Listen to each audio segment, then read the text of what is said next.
హర హర మహాదేవ్. మిత్రులందరికీ నమస్కారం. విజ్ఞానమాలికకు స్వాగతం. ఈరోజు మన విజ్ఞానమాలికలో అత్యంత అరుదైనటువంటి అమావాస్య యోగం గురించి తెలుసుకుందాం. కార్తీక మాసంలో వచ్చేటువంటి బహుళ అమావాస్య అనేది చాలా చాలా ఉత్కృష్టమైనటువంటిది. ఈ అమావాస్య రోజునాడు సమస్త దేవీ దేవతలు సంపూర్ణమైనటువంటి అనుగ్రహాన్ని సాధకులకు ప్రసాదిస్తూ ఉంటారు.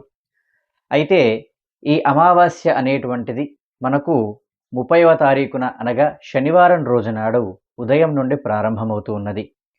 మనము క్యాలెండర్లలో చూసినా లేదా పంచాంగంలో చూసినా కూడా మనకు 1వ తారీఖు రోజున అనగా ఆదివారం రోజునాడు అమావాస్య అని తెలుపుతూ ఉంటాయి. కానీ తంత్రమార్గంలో రాత్రి సమయం అనేటువంటిది చాలా ప్రధానమైనది కావున అమావాస్య పూర్తిగా ఉండేటువంటి సమయం మాత్రము 30వ తారీఖునే.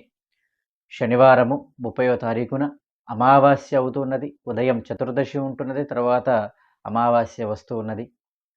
శనివారం రోజునాడు అనురాధ నక్షత్రంతో కూడినటువంటి అమావాస్య రావడం అనేటువంటిది విశేషమైనటువంటి యోగాన్ని అందిస్తూ ఉంటుంది. ఈ అమావాస్య యోగం రోజున ఎవరైనా కానీ శివారాధన గనక చేసినట్లయితే వారికి సమస్త అనారోగ్య పీడ అనేటువంటి తొలగిపోతూ ఉంటుంది.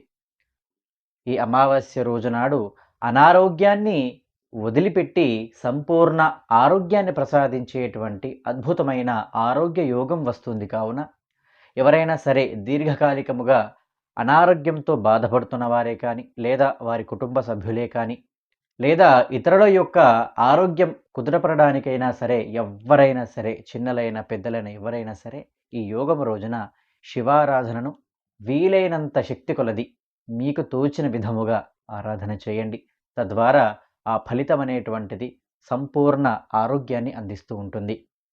అయితే ఈ రోజున సాయంకాలం ప్రదోష సమయంలో మీకు దగ్గరలో ఉండేటువంటి శివాలయానికి వెళ్ళి ఆ ఆలయాన్ని శుభ్రపరిచి ఆలయంలో దీపారాధన చేసిన పిమ్మట ఎవరైతే అనారోగ్యంతో బాధపడుతూ ఉన్నారో వారైనా పర్వాలేదు, లేదు వారి కుటుంబ సభ్యులైనా సరే ఆలయానికి వెళ్ళి స్వామికి వీలైనంతగా శక్తి కొలది మీరైనా సరే చేయవచ్చును, లేదు ఋత్విజులు ఉన్నట్లయితే అర్చకులు ఉన్నట్లయితే వారి చేతనైనా సరే సంకల్పం చెప్పి సంపూర్ణమైనటువంటి ఆరోగ్యాన్ని ప్రసాదించమని వేడుకుంటూ రుద్రాభిషేకాన్ని చేయించండి. ఆ తీర్థాన్ని ఆ స్వామివారికి అనుగ్రహాన్ని కూడా ఇంటికి వెళ్ళి మీరు ఆ అనారోగ్యంతో బాధపడుతున్నటువంటి వారికి ఆ ప్రసాదాన్ని ఇవ్వండి. తద్వారా ఈ యొక్క యోగము రోజున చేసినటువంటి అభిషేక ఫలితము వలన దీర్ఘకాలికంగా బాధపడుతున్నటువంటి సమస్త అనారోగ్యమంతయు కూడా పటాపంచలైపోయి మెల్లిమెల్లిగా కుదుటపడేటువంటి స్థితికి వస్తూ ఉంటారు. ఇది అక్షర సత్యం. తంత్రమార్గంలో అనురాధ నక్షత్రంతో కూడినటువంటి అమావాస్య రోజున శివుణ్ణి అభిషేకాన్ని చేసి ఆ అభిషేక తీర్థాన్ని కనుక స్వీకరించినట్లయితే వారికి సమస్త అపమృత్యు దోషాలు తొలగిపోతాయనేటువంటిది శాస్త్రవచనం. కావున ఈ అమావాస్య రోజునాడు అనారోగ్యంతో బాధపడుతున్నటువంటి వారందరికీ కూడా సంపూర్ణ భగవత్ అనుగ్రహాన్ని లభించడానికి కోసమై శివాలయంలో అభిషేకాన్ని చేయించండి. అలాగే ఎవరైతే అనారోగ్యంతో బాధపడుతున్నారో వారికి ఎటువంటి అపమృత్యు దోషాలు కూడా తగలకుండా ఉండడాని కోసమై అదే ఆలయంలో ఉండేటువంటి గోవులకే కానీ లేదు అంటే ఎక్కడైనా సరే గోశాల ఉన్నట్లయితే ఆ గోశాలకు వెళ్ళి నల్ల నువ్వులు బెల్లమును కలిపి ఆ ఆవులకు పెట్టండి.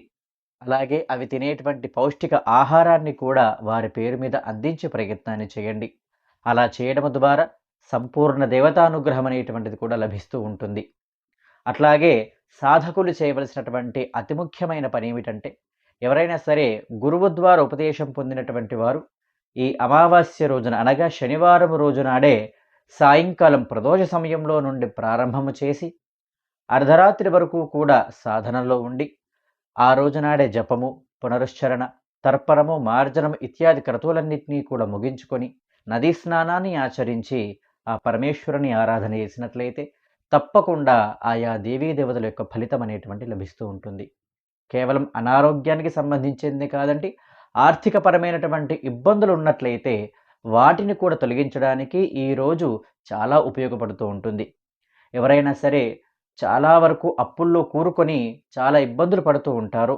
వారు ఈ యొక్క అమావాస్య రోజున అనగా శనివారం రోజున మీకు దగ్గరలో ఉండేటువంటి శివాలయానికైనా సరే, లేదంటే ఆంజనేయ స్వామివారి దేవాలయానికైనా సరే, లేదంటే మీకు దగ్గరలో ఎక్కడైనా సరే మేడి చెట్టు ఉన్నట్లయితే అక్కడికైనా సరే వెళ్ళి ఆ ఆలయాన్ని శుభ్రపరిచి ఆలయం చుట్టూరుగా కూడా 27 సార్లు ప్రదక్షిణాన్ని చేయండి. ప్రదక్షిణం చేసినటువంటి పిమ్మట ఒక తెల్లని దారానికి పసుపును రాసైనా పర్వాలేదు, లేదనంటే పసుపు రంగు దారాన్నైనా సరే తీసుకుని వెళ్ళి అక్కడ ఉండేటువంటి దేవతా వృక్షానికి దేనికైనా సరే, మేడి చెట్టుకే కానీ, రావి చెట్టుకే కానీ, లేదంటే రావి జువ్వి కలిసి ఉన్నట్లయితే ఆ చెట్టుకైనా సరే దాన్ని చుట్టుగా చుడుతూ వీలైనంత వరకు కూడా అనగా 18 సార్లు కానీ, లేదంటే 21 సార్లు కానీ చుట్టూరుగా కూడా ప్రదక్షిణాన్ని చేస్తూ ఆ సూత్రాన్ని అక్కడ బంధించండి.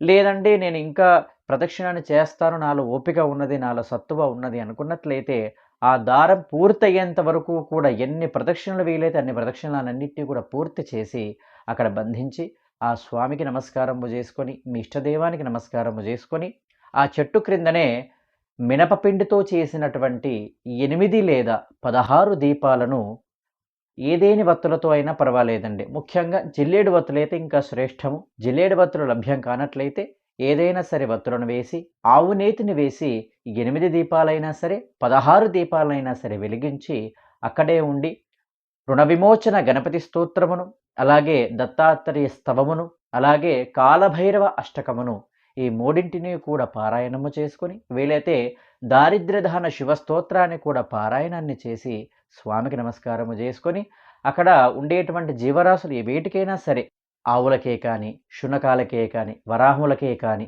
లేదు చీమలకైనా సరే అవి తినేటువంటి ఆహార పదార్థాలను అందింపజేసి వెనక్కి తిరిగి చూడకుండా ఇంటికి వచ్చివేసి ఇంట్లో కూడా దీపారాధన చేసుకొని వీలైనన్ని సార్లు కాలభైరవుని యొక్క నామస్మరణ చేస్తూ ఉండండి. కాలానికి అతీతుడైనటువంటి ఆ కాలభైరవుని యొక్క అనుగ్రహము చేత మీ యొక్క సమస్త రుణబాధలు కూడా తొలగిపోవడం అనేటువంటిది తప్పనిసరిగా జరుగుతూ ఉంటుంది.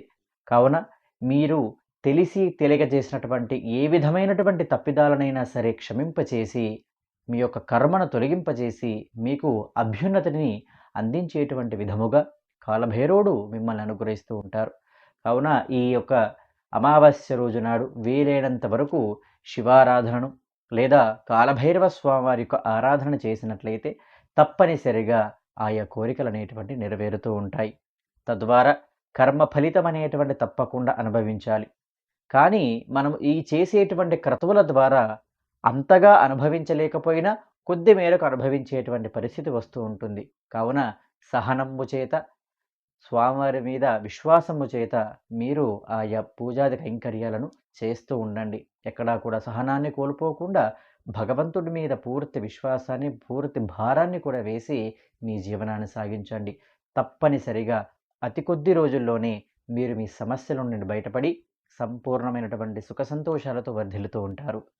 ఈ యోగమును వినియోగించుకొని సమస్త భక్తాదులందరూ కూడా పరమేశ్వరుని అనుగ్రహానికి పాత్రలవ్వాలని మనస్ఫూర్తిగా ఆశిస్తూ ఆశీర్వదిస్తూ జీవితంలో ఎదురయ్యేటువంటి సమస్త సమస్యల పరిష్కారానికి ప్రతినిత్యము గోమాతను సేవించండి, ఆచరించండి, తత్ఫలితాన్ని పొందండి. నమస్కారం.